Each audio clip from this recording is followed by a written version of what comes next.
The city of Seattle had a rhythm of its own. The Space Needle rose proudly above the skyline, ferries glided across the bay, and rain tapped softly against windows more often than not. For Emily Johnson, a 22-year-old college student studying literature, Seattle was more than just a city. It was her safe place, her escape, and the backdrop to a story she never expected to live. Emily had moved from a small town in Oregon to Seattle a year ago. Life in a big city felt overwhelming at first. The noise, the crowds, the endless movement, but she found comfort in her daily rituals. Every morning, she stopped at a corner cafe near Pike Place Market, ordering the same vanilla latte and blueberry muffin before heading to her classes. In the evenings, she loved sitting by her apartment window, sketching or writing short stories while listening to the rain. But behind the comfort of her routine, Emily carried an unusual feeling.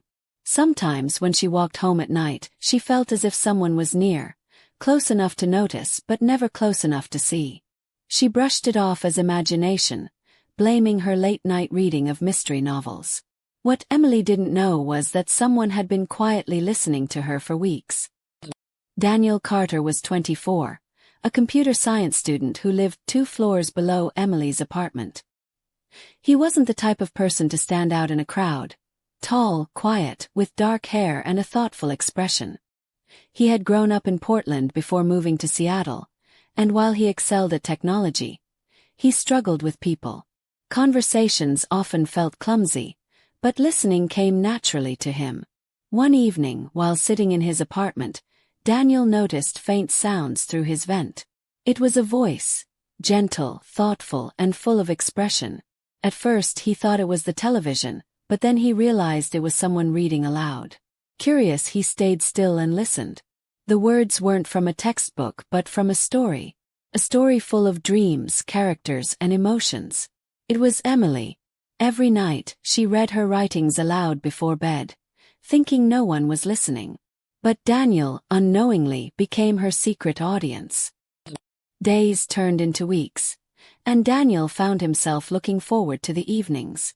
Through her stories, he learned that Emily loved painting, that she missed her childhood home, and that she dreamed of becoming a published author one day. She spoke to herself like she was speaking to a friend, sharing her fears, her hopes, and her laughter. Daniel never told anyone. He didn't mean to invade her privacy. It simply became a habit, something that made him feel connected in a city where he often felt alone. But deep down he knew it was wrong. He shouldn't have been listening. One rainy evening, Emily's voice cracked with sadness. Sometimes I wonder if anyone would ever understand me. Maybe I'm just another face in a crowded city. Daniel froze. The weight in her voice shook him. For the first time he felt guilty, not because he was listening, but because he wasn't brave enough to step out and say, "I do understand. I've been listening all along." But how could he? How could he admit something like that without frightening her? Fate, however, had its own way of drawing them together. One Saturday afternoon, Emily carried her sketchbook to the cafe she loved so much. The place was busy, every seat taken, except for one across from Daniel. He was buried in his laptop, earbuds in, typing lines of code.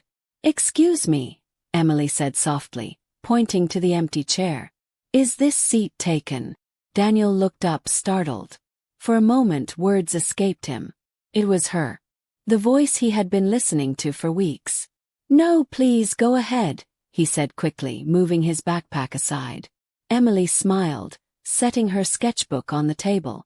She ordered her latte and muffin, then began sketching quietly. Daniel tried to focus on his work, but the silence between them carried a strange energy. After a while, Emily noticed him glancing at her sketches. "You can look," she said with a small laugh, turning the page toward him. "It's just something I do for fun." Daniel leaned closer. Her drawings were beautiful. Portraits, cityscapes, and little illustrations that seemed to breathe with life. "These are amazing," he said honestly. "Do you ever show them to anyone?" Emily shook her head. "Not really. I don't know if people would care. I like creating things, even if no one listens." The word "listens" hit Daniel like a secret he couldn't confess. He wanted to tell her that someone was listening every night. But he stayed quiet. Over the next few weeks, they began running into each other more often. At the cafe, at the library, even in the lobby of their apartment building. Conversations grew easier, smiles came naturally. And soon, it felt less like coincidence and more like fate. Emily found Daniel kind. He asked questions, he listened without judgment, and he encouraged her creativity. For someone who often felt invisible, his attention felt like sunlight breaking through Seattle's endless clouds. One evening, Emily finally invited Daniel to her apartment for coffee. Rain pattered against the window as she showed him her favorite corner, the desk where she wrote and sketched. "This is where I spend most of my nights," she said, smiling shyly. "Sometimes I even read my stories out loud. It makes me feel less lonely." Daniel's heart raced. This is it. This is the moment. He took a deep breath. "Emily, there's something I need to tell you." She turned to him, curious. "What is it?" His hands trembled slightly. I've heard your stories. Through the vents. At first it was by accident, but then I couldn't stop listening. Sorry. I know it sounds strange, but your words, they made me feel less alone too. Silence filled the room. Emily blinked, unsure of what to say. The rain grew heavier outside, echoing the thundering of Daniel's heart. Finally Emily spoke. "So, all this time, you were the one listening?" Daniel nodded. "Yes, and I know I should have told you sooner. If you're upset, I understand." Emily looked at him for a long moment. Then, to his surprise, she smiled softly. "I should be angry, but I'm not. Honestly, it feels nice to know that someone cared enough to listen." Daniel exhaled, relief washing over him. From that night on, their bond deepened. Emily began sharing her stories with him directly, no longer needing the vent between them. Daniel encouraged her to submit her writings to local magazines, and when her first short story was published, he was the first to celebrate with her. Seattle remained rainy, the nights still carried the hum of the city, but for Emily and Daniel, life had shifted. What began as a secret turned into a friendship, and slowly, into something even stronger. And though Emily would often laugh and tease him, saying, "You really did